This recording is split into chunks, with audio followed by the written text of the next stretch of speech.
you get His design on your life. I mean, you give God your dreams, you know, and then He gives you back the thing that's ordered by Him. And it may resemble your dreams a little bit, but it's so much different and so much better.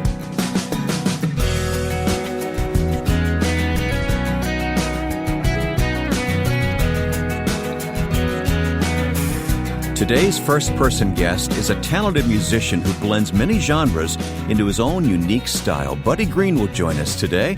Hello, I'm Wayne Shepherd, looking forward to introducing our guest to you in just a moment. You know, people from all walks of life join us on First Person. Our desire is to learn how God has reached into their life and called them to serve Him. All of these stories are archived on our website, so if you want to go back and catch up on a story you may have missed on the radio, you can do that at firstpersoninterview.com. You can even download First Person as a podcast through iTunes and take it with you. Take the time to visit us online at firstpersoninterview.com. Well, Buddy Greene grew up in Macon, Georgia, so his musical style is a hybrid of country and bluegrass and folk and gospel and traditional blues. He's also one of Nashville's premier harmonica players. I've known Buddy for many years and enjoy his music immensely, but on a visit to Nashville recently, I wanted to learn more about his personal story of faith and calling. So I paid a visit to his home, and we sat down to talk. I'm a product of the Deep South, so, like many from there, I was raised in the Southern Baptist Church, and my mother was a churchgoer. She was a religious person from the time I knew her, and my father kind of went along with things. But we were, I was in church every Sunday and every Wednesday night and every Sunday night. We were just faithful churchgoers. I don't want to get ahead of the story, but did it stick? My sort of take on things back then was that what the church had to offer was a salvation message, which I took to be, all right, if I'm going to sign up for this, I got to make a public profession. In other words, I got to walk the aisle and stand up there with the preacher, and then check mark, then get baptized, and then start trying harder. I mean, that was sort of but the way it was coming to my little, 7-year-old ears. And I think I was about 7 when I did that. And by the time I was 13 or so, I was already experiencing my first significant rebellion, with peers and reckless friends. And so I felt guilty. And I remember I went to another meeting because I thought, well, it's time to rededicate or time to try this one more time. And I remember that experience was more of, okay, I'm going to try harder than I did last time. And it lasted about a week, and by this time, I think we had a little bit of a troubled family. My parents' marriage was rough. By the time I was an adolescent, there was a lot of internal pain that I was dealing with, and I didn't know where to take it. And I don't know if it's your website or one of your album covers in the past where there was a picture of you and I think your brother, and it just looked like such, just a couple of little boys. Yeah, well, we were innocent little boys. On the outside, it all looked fine. But, I really was struggling internally with just all kinds of questions and everything. So, but by the time I was an adolescent, I just felt like the adult world didn't have any answers for me. And, this was the late 60s, and it was a time of throwing off authority. And as soon as I could leave home, go off to college, man, I was ready to, turn my back on everything my parents stood for, their religion, all that. And so that was a conscious choice? Pretty much, yeah. And I was, I was rebellious. I wanted to experience all the things that they said I couldn't experience, So, that was sex, drugs, and, anything, Long story short is by my mid-20s or so, I was already married and divorced, and I had a bleeding ulcer. I was just, all the bad choices I were making were piling up on me. At least inside again, I was getting humbled enough to where I was thinking, I really am not doing a very good job of figuring this out on my own. So I sort of fancied myself an existentialist or something. I had a college education, and but isn't there a line in your song, something about an educated fool? Yeah, I was definitely an educated fool. But I realized that I had rejected a lot that I really didn't know much about firsthand. So I started sneaking back into church and listening to sermons. And I really was sneaking in. I knew the drill, so I would show up 15 minutes late, so I didn't have to greet anybody. I'd sit on the back row, and I'd listen to the sermon. I didn't go to my home church where I'd be recognized. I went to a Presbyterian church where I heard that the guy at the pulpit really believed the gospel and preached it, so I wanted to go there and hear him, and he really did preach a great gospel message. And he didn't give invitations at the end, so I didn't have to worry about that pressure. But what he did do was say, let's bow our heads and pray at the end of his message, and that was my cue to get up and leave so I wouldn't have to shake anybody's hand. You were already working the system, weren't you? I was working it, man. But I just wanted information to think about. Mm-hmm. So I would leave, and I was also starting to attend a Bible study, and again, I could do it very surreptitiously. Nobody there knew who I was. I just got invited to it. I went and checked it out, and it was a bit like an AA meeting. There was a bunch of riffraff there like me, and everybody. It started off with everybody having coffee and smoking cigarettes. And now, are you in music at this time? I was in music. Yeah, I was professionally. Well, you could call it that. I was eking out a living playing clubs and things like that. Huh.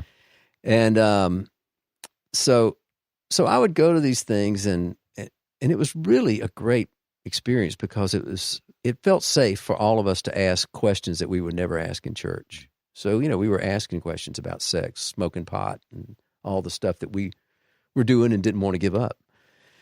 And the guy, to his credit, was great. He was not an alarmist, and he would just say, well, it may not say anything about pot smoking in the Bible, but it does say something about our bodies. Let's go see, So you didn't feel condemned? No. He would take us to the scriptures and say, now here's what it says. You go home and you think about it, So that's what I would do. And this was a process that lasted really about 3 or 4 years. And in the middle of that time, I met my wife, Vicky, and we started dating. And she was a great person and so much better than the, stripe of people I was hanging out with. So I wanted to be better for her. And I would find that I could put on a pretty good show around her, but when I get away from her, I would just resort to my old ways. So now I start dealing with my own hypocrisy. And I was really a slave to my sin, to the things the bad patterns that were in place that I couldn't do anything about. So what Paul writes about in Romans 7, the things I don't want to do, I do. The things I don't want to do, the things I want to do, I can't do. That was really weighing on me, and I knew exactly what he was talking about. So for how long did that go on? Oh, it was probably a couple of years while I was dating her. But I remember one night coming back from one of those Bible studies, and I lived by myself in a little depressing little one-room apartment. I walked in there, and I don't know if I just bowed my head or got on my knees or what, but I prayed, and it was first time I can remember just praying to an invisible God and like he was there and just saying, I don't know if you're there, but I'm starting to think that this stuff is true, that your son is the only son, and he died on a cross for my sins and the world's sins, and he's rose from the grave and he's alive today. And if that can help me, then I'm ready. Come on in. I mean, it was that kind of prayer. And all I knew is I meant it. And, it's not like, the next day I became Francis of Assisi. It was like, but the next day I just knew that I wanted to believe. And every day after that I wanted to believe. And I started getting sort of a hunger to read the Bible and understand it. And, to sum this all up, I shortly after that asked Vicky to marry me. She said yes, and we got married and within 6 months. And I got a job with Jerry Reed that eventually moved us to Nashville, where we started going to church for the first time. So that was all within about a year of my conversion. And once we started going to church, and it was really a really good church, we just started, growing in through Bible studies and fellowship, and we just became a part of the Christian family. So no looking back. It really wasn't any looking back. I was so thankful to be delivered from the stuff that was holding me back, and so that really, that's the conversion story. There's a whole lot that's happened on the heels of that. There are a lot of people that God brought into your life, I'm assuming, that were instrumental along the way. Yeah, Tell me about one of them real quick. Well, Scotty Smith, was really the first, after that initial Bible study where I was really, sort of a skeptic and a searcher, he was the first Bible teacher I had as a believer. And the founding pastor at Christ Community, Franklin, yeah. Tennessee. And he's one of my best friends today, and we've walked together my 30 years of faith practically.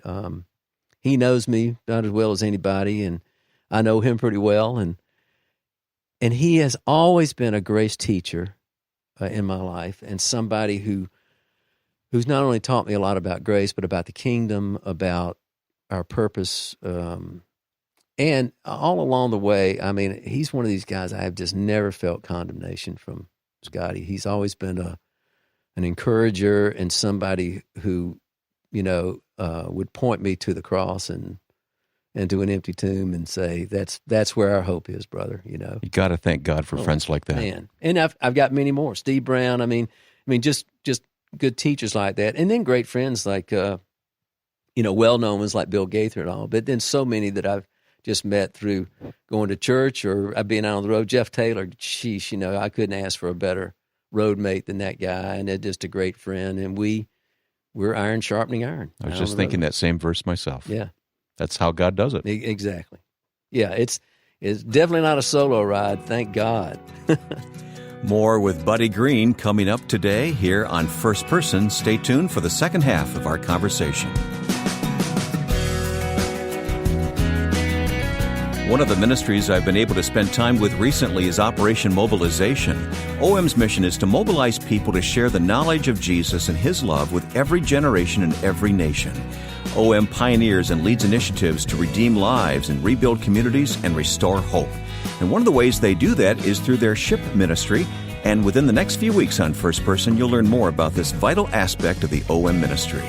And there's more online at firstpersoninterview.com. My guest on First Person today is Buddy Greene. And I guess, is this your man cave? What is this here, buddy? Yes, it's the man cave. It's a pitiful version of one, but it doesn't take much to please a man. It's a working office studio. It is. It was formerly a studio to the people that owned it before, and they had this wonderful full basement that they used as a studio.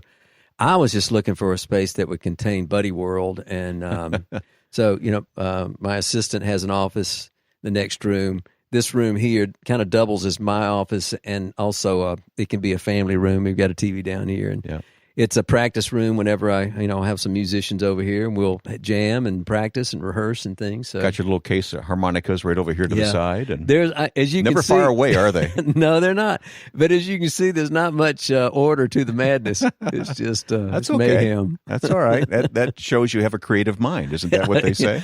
Yeah, that's definitely evident. When did music come into your life? We heard your testimony. When did music begin for you? Early. I was always a little singer, from the time that I started listening to radio as a little boy. I would sing along with it, and my dad loved that, and he would encourage that in me. And by the time I was 10, I was learning the ukulele and little folk songs and things like that. And then shortly after that, the Beatles were on Ed Sullivan, and I just, like many guys of my generation, that changed everything. I remember that telecast like it was yesterday. Man, the nation was mesmerized. I really do. First song, All My Love. Yep.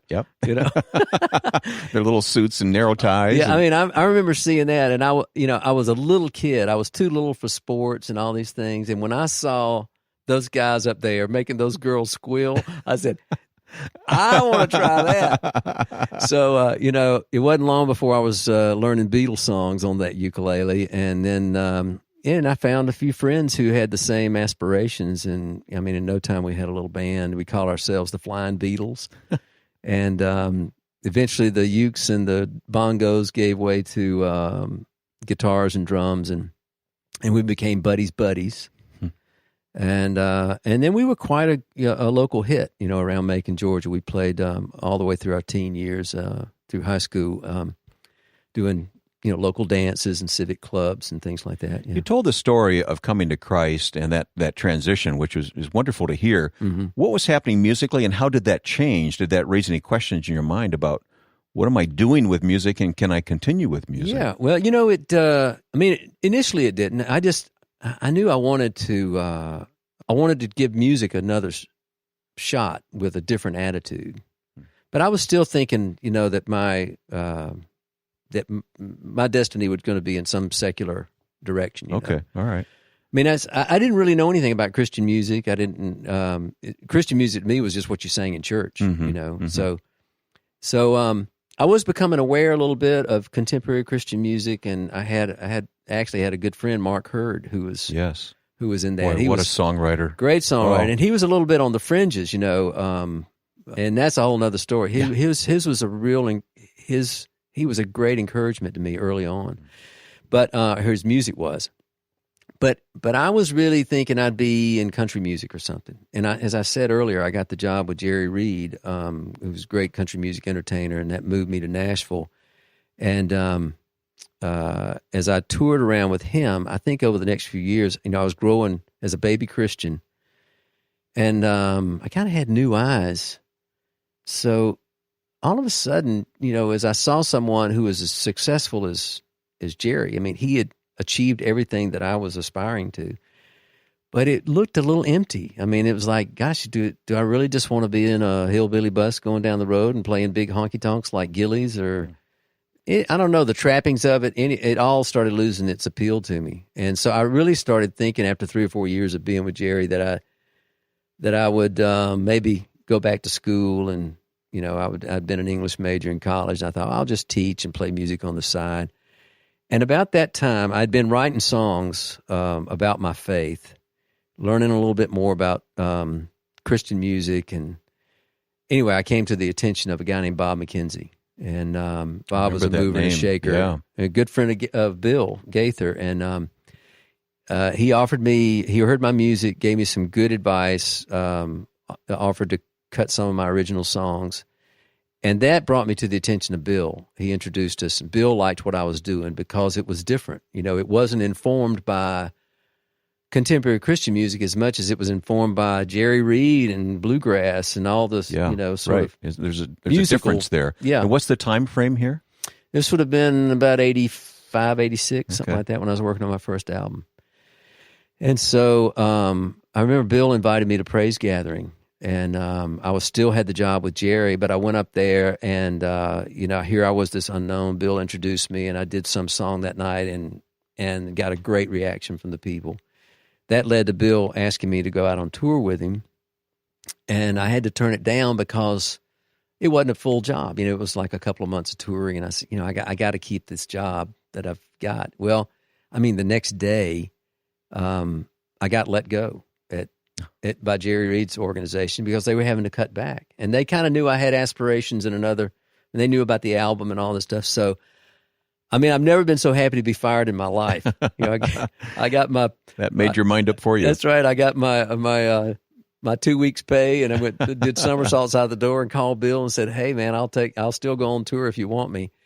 And I did that, and it was just a great place for me to land because Bill understands the value of entertainment in what he does. A real mentor to you, isn't he? And I was real confused about, how does an entertainer really navigate the world of Christian music? Mm-hmm.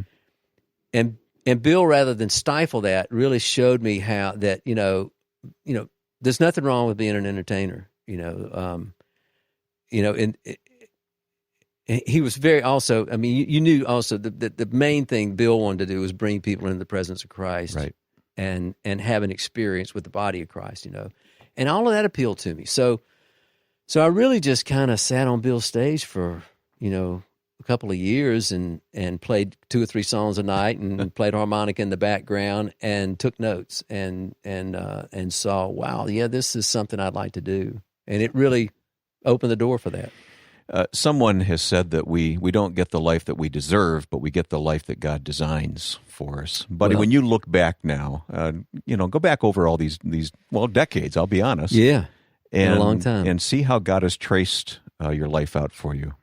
Yeah, that's well put. You do get His design on your life. I mean, you give God your dreams, and then He gives you back the thing that's ordered by Him, and it may resemble your dreams a little bit, but it's so much different and so much better. Well, He gives us the desires of our heart. He does give us desire, and a lot of times we don't know what those desires are. We have some sort of tainted version of it. I mean, for me, I wanted to see one day would see my picture on the cover of Rolling Stone or something like that. I was wanted fame and fortune and all that, and I have escaped all of that, Wayne.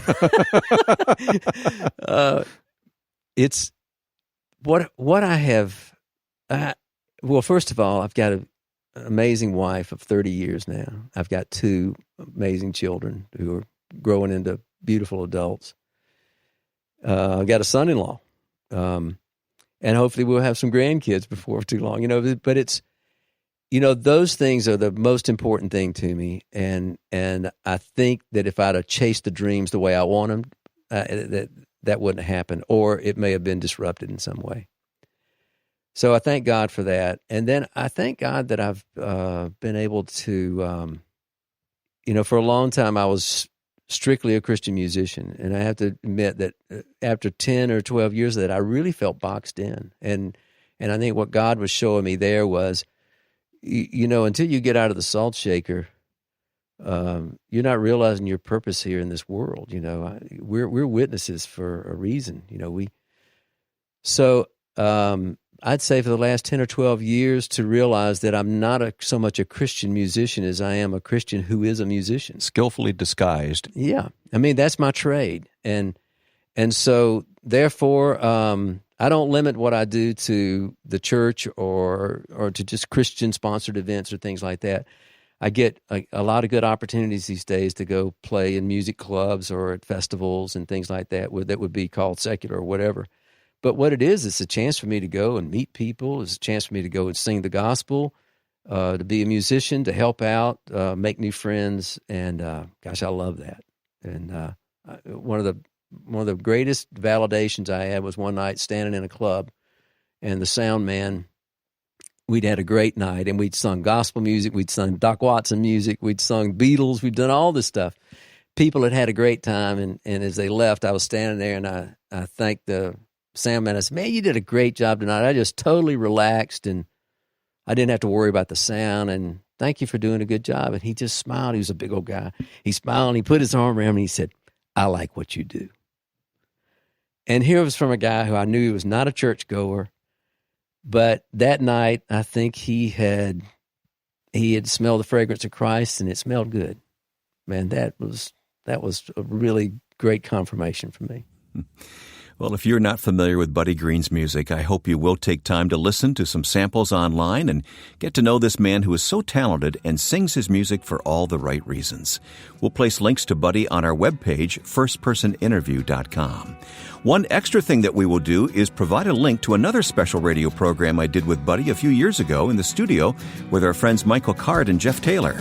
We had a fun time in the studio that day with the guys playing music live and just being themselves. So if you'd like to listen to Happy Man, a radio special, just go to firstpersoninterview.com and look for the link. You'll be able to listen to a very special hour of music featuring Buddy Greene. That same website also has information about what's coming up in the weeks ahead on First Person. And if you missed last week's conversation with World Vision President Rich Stearns, you can listen online at firstpersoninterview.com. Well, next week, just prior to this year's National Day of Prayer, our guest will be Dr. Bob Bakke, and we'll talk about the power of prayer in a nation's life, and we'll talk about One Cry coming up real soon. Now, with thanks to my friend and producer, Joe Carlson, I'm Wayne Shepherd. I hope you'll join us next time for First Person.